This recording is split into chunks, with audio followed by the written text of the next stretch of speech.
BJP राज्य युव मोर्चा सभापति नाम रे बालेश्वर टाउन थाना एतला। ओडिशार अन्यतम बरपुत्र तथा ओडिया भाषा साहित्यर त्राणकर्ता बालेश्वर माटीर महक व्यासकवि फकीरमोहन सेनापति विरुद्ध में अशालीन कटु मंतव्य देइथिबा राज्य बीजेपी युव मोर्चा सभापति अभिलाष पंडा नाम रे बालेश्वर टाउन थाना एतला दायर। बालेश्वर जिलार युवनेता तथा सदर निर्वाचन मंडली विधायक प्रार्थी विक्रम पंडा मंगलवार थाना एतला दायर करछंती। एतलारे अभियुक्त अभिलाष पंडा विरोध में तुरंत कार्यानुष्ठान ग्रहण करने सह गिरफ पर दाबी करथिले।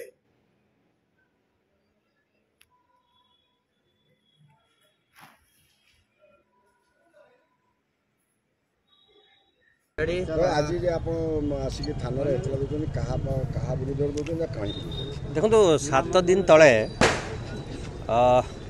बीजेपी जो राज्य युव मोर्चा सभापति अच्छा अभिलाष पंडा तांकर एक इंटरव्यू भाइराल जो से बालेश्वर बरपुत्र से खाली बालेश्वर बरपुत्र नुहति सारा ओडिशार ओडिया भाषा साहित्य जे त्राणकर्ता फकीरमोहन सेनापति जी तांकर जीवन को उत्सर्गित करथिले ओडिशा ओडिया भाषा को बंचाइवाई तांको विरुद्ध में बहु अशालीन और कटु मंतव्य देले। तांको इंग्रेज को गुलाम कहले, ओडिया मान को विरुद्ध में काम करथिबा व्यक्ति बोली कहले, जहाँ बालेश्वर स्वाभिमान प्रति कुठाराघात। एवं आमे समस्ते आज यदि बालेश्वर को अनुशीलन करवा ताले आपण जोठी भी जीवे फकीरमोहन को ना फकीरमोहन को स्टैच्यू बालेश्वर माने फकीरमोहन।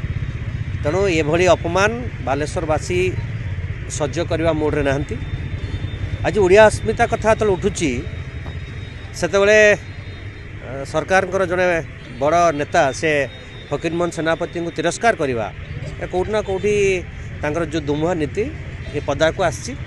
तो मु बालेश्वर जन युवक हिसाब से आम समस्त उपस्थित अच्छे काउनसिलर पूर्वतन काउनसिलर अच्छा काउनसिलर प्रार्थी मैंने अच्छा युव नेता अच्छा समस्त आज एकजुट होती जे आम रक्त आज आम रक्त उपर प्रश्न उठाई कहीं ओडिशा रे फकीरमोहन सेनापति माने बालेश्वर। तेणु तांकु अपमान होते आज आम आसीचु टाउन थाना को अभिलाष पंडा विरुद्ध में एक एफआईआर लॉन्च करुचु एवं अनुरोध करिवो पुलिस को जे ताकु तुरंत गिरफ्त करा जाओ एवं फकीरमोहन सेनापति जो अच्छी स्टेच्यूर ताकू केमती आउ आगु को भूल लुंटित करा न जीवो ए दिगरे कार्यक्रम हम ना आगामी दिन में बालेश्वर सहर सबु वर्गों को सांगरे नियाजिवो एवं फकीरमोहन प्रति जो अपमान होती ताकू ता प्रति केमती बड़ आंदोलन हम से कार्यक्रम आगामी दिन में कराई।